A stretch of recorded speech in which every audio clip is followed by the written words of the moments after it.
ক্রমশ ছোট বৃত্তের থেকে বড় বৃত্তে ছড়িয়ে পড়ছে।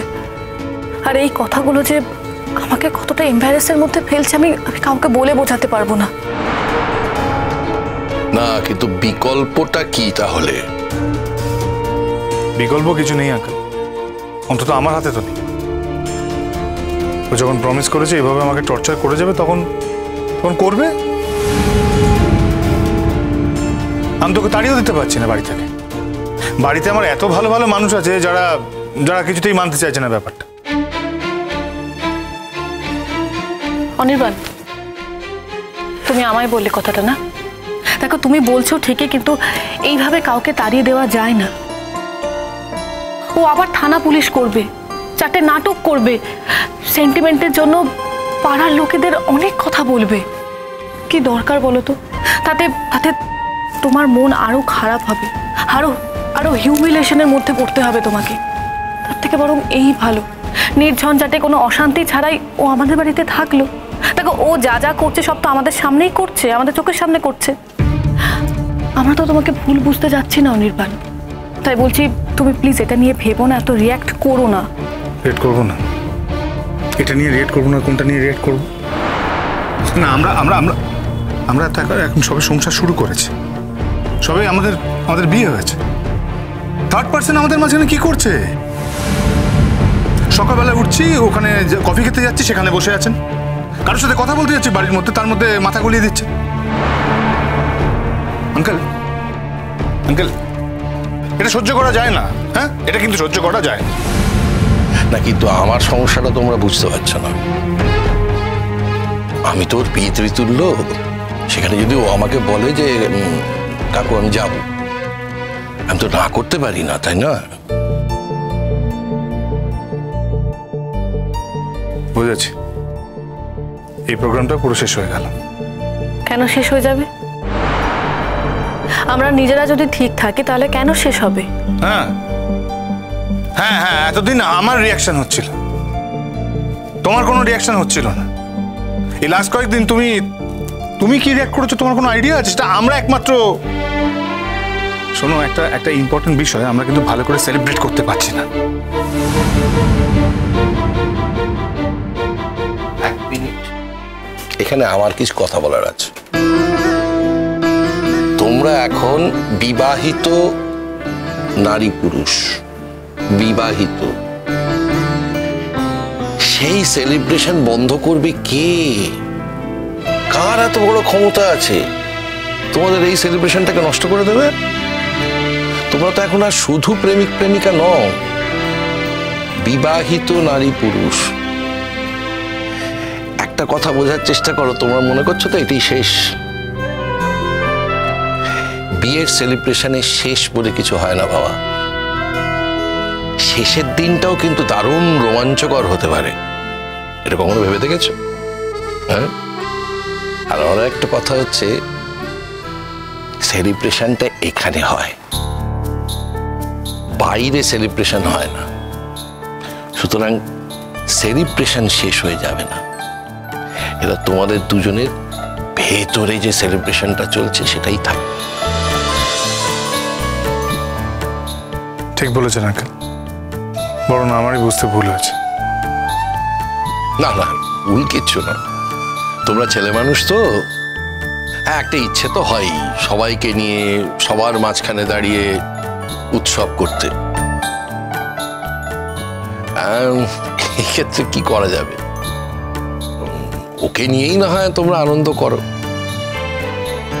আমি জানি না কি করে আনন্দ করবে। পাপি, বিয়ের পর প্রথমবার আমি তোমাদের বাড়িতে যাচ্ছি, সেখানে তো অনেক রিচুয়ালস থাকবে। প্রত্যেকটা রিচুয়ালসে এসে যদি ও রিয়াক্ট করে, ও কিছু বলে, তাহলে আমার তো খারাপ লাগবে। তুই একটা ডাক্তার, তোকে মনে রাখতে হবে যে তুই অনেক বেশি সহনশীল। সহনশীলতাটাই ডাক্তারের প্রধান একটা গুণ।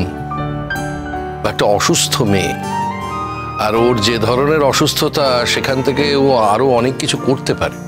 কিন্তু আঙ্কেল, সেটা তো প্রমাণ সাপেক্ষ। হ্যাঁ নিশ্চয়ই, তবে আমি ডাক্তার হিসেবে তোমাকে বলছি যে আমি অনেকটাই নিশ্চিত যে অসুস্থ। এই তো আজকে ঢোকার সময় ওকে বসে থাকতে দেখলাম ড্রয়িং রুমে, ওর চোখ মুখ দেখে আমি আরো বেশি নিশ্চিত হয়েছি। আমি জানি যে তোমাদের এখন আনন্দ করার সময়। এবার ও থাকলে একরকম ভাবে হবে, ও না থাকলে আর একরকম ভাবে হবে।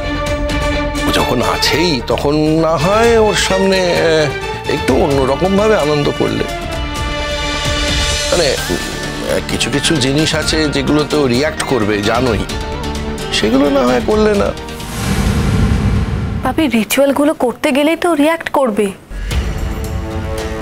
আচ্ছা ঠিক আছে ঠিক আছে, আমাদের বাড়ির লোকেরা ম্যানেজ করে নেবে। পাপি কেউ ম্যানেজ করবে না, দিদি ভাই খুব রেগে আছে। আরে রাগ করলেই হলো, রাগ করবে কেন? তো দিদি ভাই ব্যাপারটা ম্যানেজ করতে হবে তো, সত্যি সত্যি যত তাড়াতাড়ি সম্ভব শেষ করতে হবে। হ্যাঁ সেটাই। তাছাড়া আমি কমলিনীকে বলেছি ওই যেন ডক্টর ঠিক করে। দেখো আমরা যদি ডক্টরের সঙ্গে যোগাযোগ করিয়ে দিই তাহলে ভাবে যে আমরা ম্যানিপুলেট করেছি, সেই জন্য অত কিছুর মধ্যে যাওয়ার দরকার নেই। সব কিছুতেই সমস্যা, ব্যাপারটা খুব সেন্সিটিভ হয়ে আছে। সে তো আমি বুঝতেই পারছি। আচ্ছা আমি কি ওর সঙ্গে একবার কথা বলবো? না বাপি প্লিজ তুমি বলো না, ও আরো মাথায় চড়ে যাবে। একদমই তাই, প্লিজ। না না আপনি আপনি কিচ্ছু বলবেন না, কিচ্ছু বলার দরকার নেই। তুমি বড্ড রেগে রয়েছো। রাগ করবো না আঙ্কেল, না না রাগ হতে নেই। এই কদিন ধরে আমি যা সহ্য করলাম, যা অসুবিধে হলো, তাতে আমার রাগ হওয়াটা স্বাভাবিক কি স্বাভাবিক না? হ্যাঁ স্বাভাবিক, আমি মানছি স্বাভাবিক, কিন্তু কন্ট্রোলও তো করতে হবে। হ্যাঁ আপনার মেয়ে তো চলে যাচ্ছিল। আমি তো ভেবেছিলাম যে সত্যি সত্যি চলে যান। কত করে বোঝানোর চেষ্টা করেছি, কোনো কথা শুনছিল না সেই সময়। ফাইনালি যে ও এটা বুঝতে পেরেছে, এটাই অনেক। চলে যাবে মানে? তাহলে আমি মাঝখানে কি করছিলাম? আমি শুধু দেখছিলাম আমার মেয়েটা কতটা বাড়ে। বাপি চুপ করো, তুমি যা খেল দেখিয়েছো না, ছোট হলে আমাকে কেন ইন্টারভিন করতে হবে? তুই জানিস না আমি এটা পছন্দ করি না। ছেলে মেয়ে বড় হয়ে গেলে তাদের জীবনে বাপ মাকে ইন্টারভিন করতে নেই, মাথা গলাতে নেই।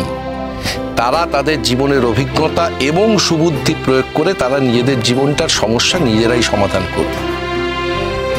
একটা কথা কখনো ভুলবি না, যাকে বিশ্বাস করিস, যাকে ভালোবাসিস, তার প্রতি বিশ্বাসটা যেন অটুট থাকে। পাপি তখন কথাগুলো আমাকে শুনতে হয়েছে, আর সেই মুহূর্তে আমি বিশ্বাস, সেই মুহূর্তেই তো দরকার বিশ্বাসটাকে আরো শক্ত করে ধরার। তোরা এখন বিবাহিত মানুষ, বিশ্বাস হচ্ছে বিবাহিত জীবনের মূল ভিত্তি। সারাটা জীবন হাঁটতে হবে, বিশ্বাস ছাড়া হবে? সেটাই বলুন তো। দেখেছো এখন কেমন কথা বলছে, আসলে ও কিছু করেইনি। আমি নেই, এই ব্লেম গেমে আমি নেই।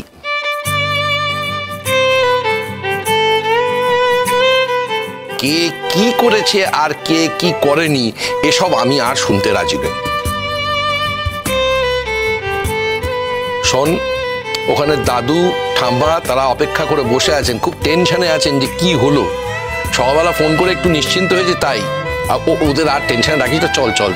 চলো তৈরি হয়ে নাও, চল। কিন্তু আঙ্কেল আপনার বাড়ির লোক যে তৈরি নয়, আমাদের সঙ্গে আরেকজন তৃতীয় ব্যক্তিও তো যাবে। আরে সে আর কি করা যাবে? কেউ যদি নিজে থেকে যেতে চায় তা আমি তো বলতে পারবো না যে না তুমি আমার বাড়িতে যাবে না, তো বলতে পারি না আমি। ঠিক আছে চলুক না। তাছাড়া দেখো তোমার বাবার বয়স হয়েছে, পিসিমা একা কত দিক সামলাবেন ওরা। তার থেকে একটা কাজ করি, আমরা নিয়ে চলে যাই, ও বাড়িতে অনেক লোক আছে, আমরা হ্যান্ডেল করে নিতে পারবো। নে আর দেরি করিস না, চল তৈরি হয়ে নে, চল।